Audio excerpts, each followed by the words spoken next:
Friends, તો સ્વાગત છે તમારું મારા કિચનમાં। તો આજે આપણે બનાવીશું ઠંડી માટે અને ઢાબા જેવું એવું ગરમા ગરમ પાલક અને ચણાની દાળનું શાક। તો તમે એને રાઈસ, રોટલી અથવા તો પરાઠા સાથે પણ ખાઈ શકો છો। જો તમે અત્યાર સુધી મારી ચેનલને સબસ્ક્રાઇબ ના કરી હોય તો બાજુમાં આવેલા બેલ આઇકનને દબાવો, જેથી તમને મારી નવી નવી રેસિપીના વિડીયોઝ મળતા રહે। તો આજે આપણે શરૂ કરીશું પાલક અને ચણાની દાળનું શાક। તો શરૂ કરીએ। પાલક અને ચણાનું શાકને બનાવવા માટે સૌપ્રથમ આપણે અહીંયા એક વાડકીથી થોડી ઓછી એવી ચણાની દાળ લઈશું। એને આપણે એક બાઉલમાં લઈ લઈએ અને આપણે એને બરાબર રીતે 3 થી 4 વખત આપણે એને પાણી વડે ધોઈ કાઢીશું।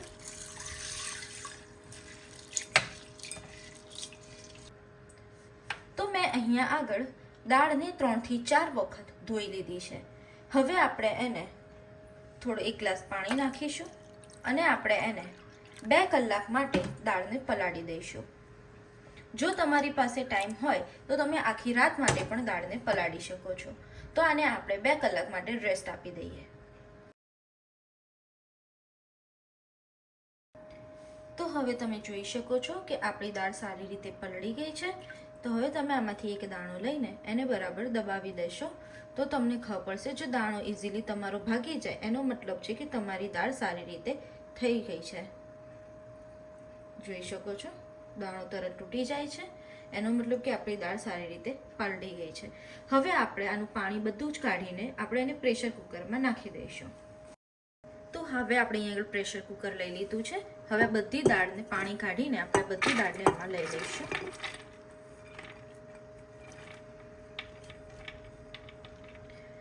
અને આપણે એની અંદર લગભગ 1.5 થી 2 ગ્લાસ જેટલું પાણી નાખી દઈશું।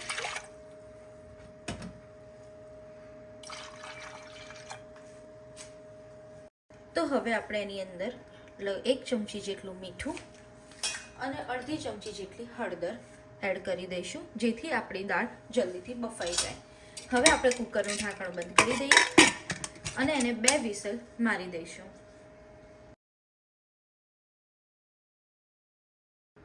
તો મેં હવે ચણાની દાળને 2 વિસલ વગાડી દીધી છે। તો હવે આપણે ખોલીને જોઈ લઈએ। તમે જોઈ શકો છો કે આપણી ચણાની દાળ સારી રીતે બોઇલ થઈ ગઈ છે। હવે આપણે એક ચણાનો દાળનો ટુકડો લઈશું અને એને પ્રેસ કરીશું તો ઇઝીલી પ્રેસ થઈ જાય છે, એટલે કે આપણી દાળ સારી રીતે કૂક થઈ ગઈ છે। હવે આપણે એને બનાવવાની પ્રોસેસમાં જઈશું।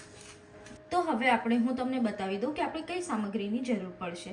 મેં અહીંયા લીધી છે હળદર, ગોળ, તમાલપત્ર, હિંગ, મીઠું, કાશ્મીરી લાલ મરચું, જીરું, ધાણા જીરું, કિચન કિંગ મસાલો, રેડ ચીલી પાવડર એટલે કે લાલ મરચું પાવડર, આદુ મરચાં લસણની પેસ્ટ, ડુંગળી। અહીંયા આગળ મેં 3 મોટી સાઈઝની ડુંગળી લીધેલી છે અને એ જ પ્રમાણમાં એટલે કે 3 મોટી સાઈઝના મેં ટમાટર લીધેલા છે।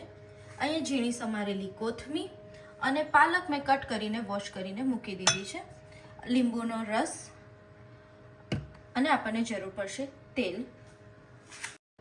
તો હવે આપણે બનાવવાની શરૂઆત કરીશું। બનાવવા માટે સૌપ્રથમ હું અહીંયા આગળ એક પેન મૂકીશ અને ગેસ ઓન કરી દઈશ।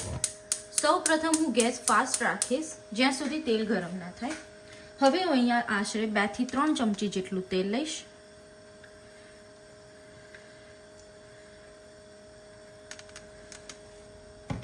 હવે તેલ ગરમ થાય એટલે આપણે એની અંદર નાખીશું જીરું। તો હવે અહીંયા આગળ આપણું તેલ બરાબર ગરમ થઈ ગયું છે। હવે આપણે એની અંદર નાખીશું જીરું,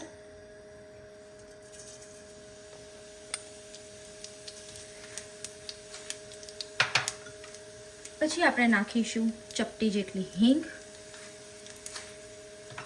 અને 1 તમાલપત્ર।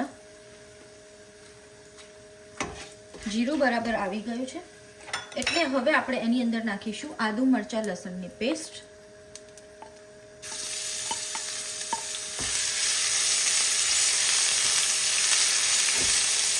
અને આપણે ગેસ કરી દઈશું મીડિયમ।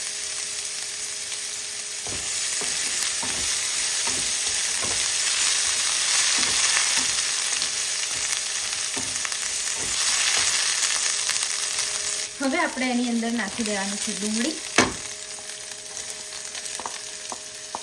હવે આપણે ડુંગળીને બરાબર રીતે મિક્સ કરી દઈએ. બધું મીડિયમ ગેસ પર જ કરવાનું છે. હવે આપણે એની અંદર નાખી દઈશું 1 ચમચી જેટલું મીઠું,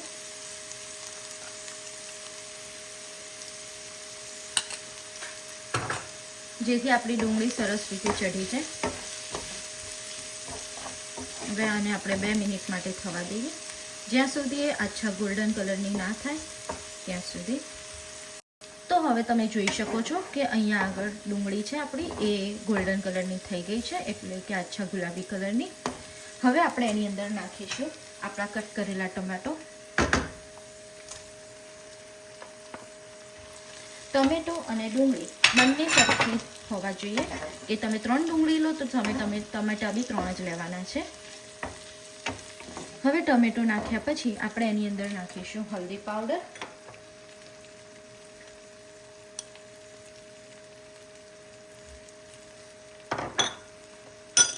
અને આપણે એને બરાબર મિક્સ કરી દઈએ.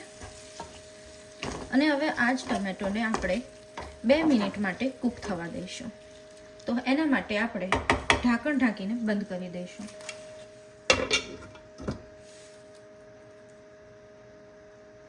તો હવે 2 મિનિટ થઈ ગઈ છે. હવે આપણે ખોલીને ચેક કરી લઈએ.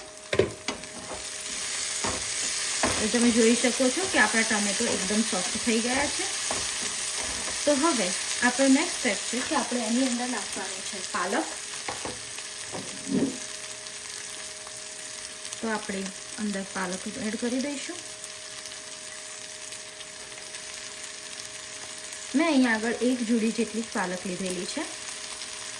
તમે તમારી રીતે ક્વોન્ટિટી વધતી ઓછી કરી શકો છો.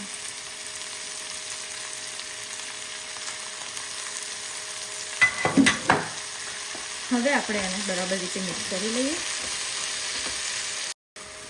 તો હવે તમે જોઈ શકો છો કે આપણી પાલક અને ઓનિયન બધું આપણે મિક્સ કરી દીધું છે.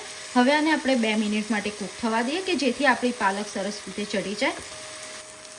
તો હવે તમે જોઈ શકો છો કે આપણી પાલક સરસ રીતે સોફ્ટ થઈ ગઈ છે. તો હવે આપણે એની અંદર નાખવાની છે આપણી બોઇલ કરેલી ચણાની દાળ. તો આપણે જે બાફી હતી કુકરમાં એ પાણી સહિત જ આપણે દાળ નાખી દેવાની છે.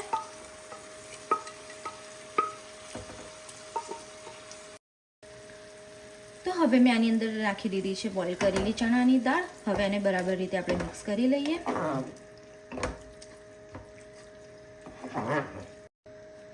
તો હવે આપણે આની અંદર હવે મસાલા નાખવાના છે. સૌથી પહેલા આપણે નાખીશું ચપટી જેટલી હળદર. આપણે નાખીશું કિચન કિંગ મસાલો 1 ચમચી જેટલો. પછી આપણે નાખવાનું છે ધાણા જીરું પાવડર 1 ચમચી. પછી આપણે નાખવાનો છે લાલ મરચું પાવડર. એ તમે તમારી તીખાશ પ્રમાણે નાખી શકો છો. હું અહીંયા થોડો વધારે મસાલો નાખી રહી છું.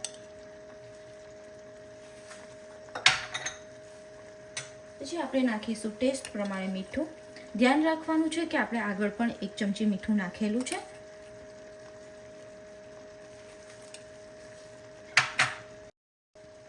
પછી હવે આપણે એની અંદર નાખવાનો છે લીંબુનો રસ 1 થી 2 ચમચી જેટલો. તમે તમારી ખટાશ પ્રમાણે નાખી શકો છો. હવે આપણે એને બરાબર રીતે મિક્સ કરી લઈએ.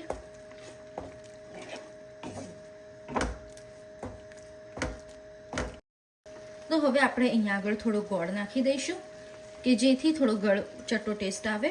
જો તમે ના નાખવો હોય તો તમે એને સ્કીપ પણ કરી શકો છો. મેં થોડો જ નાખેલો છે. ગોળ નાખવાથી આપણી થોડી ગુજરાતી ફ્લેવર આવે છે, તો એટલા માટે મેં થોડો નાખેલો છે. તો તમે ગોળની જગ્યાએ ખાંડ પણ યુઝ કરી શકો છો. હવે આપણે એને બરાબર રીતે મિક્સ કરી લઈએ અને ગોળ જ્યાં સુધી ઓગળી ના જાય ત્યાં સુધી આપણે એને ચડવા દઈએ. તો હવે આપણો ગોળ ઓગળી ગયો છે. તો હવે આપણે એને ગાર્નિશ માટે આપણે એની ઉપર નાખીશું કોથમીર.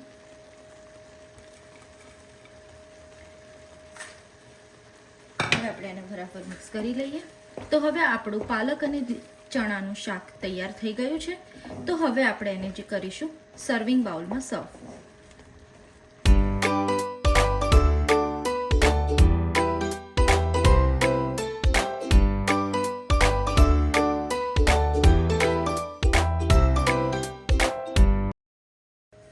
હવે આપણે સર્વ કરી દીધું છે. હવે આનો લુક સરસ આપે એના માટે આપણે ઘીથી આપણે એનો વઘાર કરીશું. તો અહીંયા આગળ મેં એક વઘાર્યું લીધેલું છે. એના પછી આપણે અહીંયા આગળ 1 થી 2 ચમચી જેટલું ઘી લઈશું.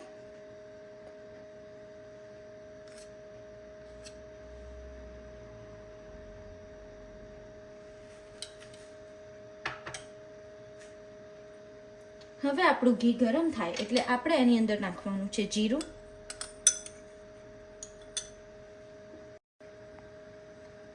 હવે આપણું ઘી ગરમ થઈ ગયું છે.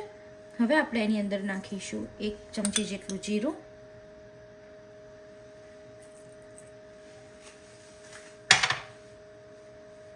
પછી આપણે નાખીશું ચપટી હિંગ.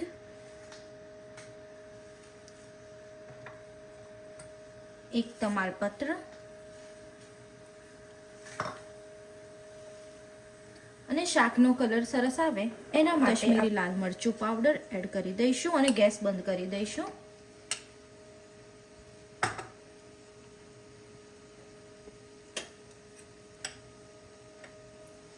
હવે આપણે એને બરાબર રીતે મિક્સ કરી લઈએ. તમે જોઈ શકો છો આપણો વઘાર આવી ગયો છે. હવે આપણે એને શાકની ઉપર રેડી દઈશું.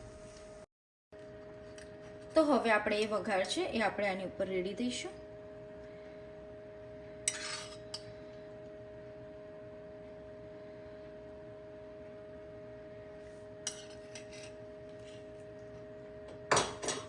તો હવે આ રીતે તમે એને રોટલી સાથે પણ ખાઈ શકો છો.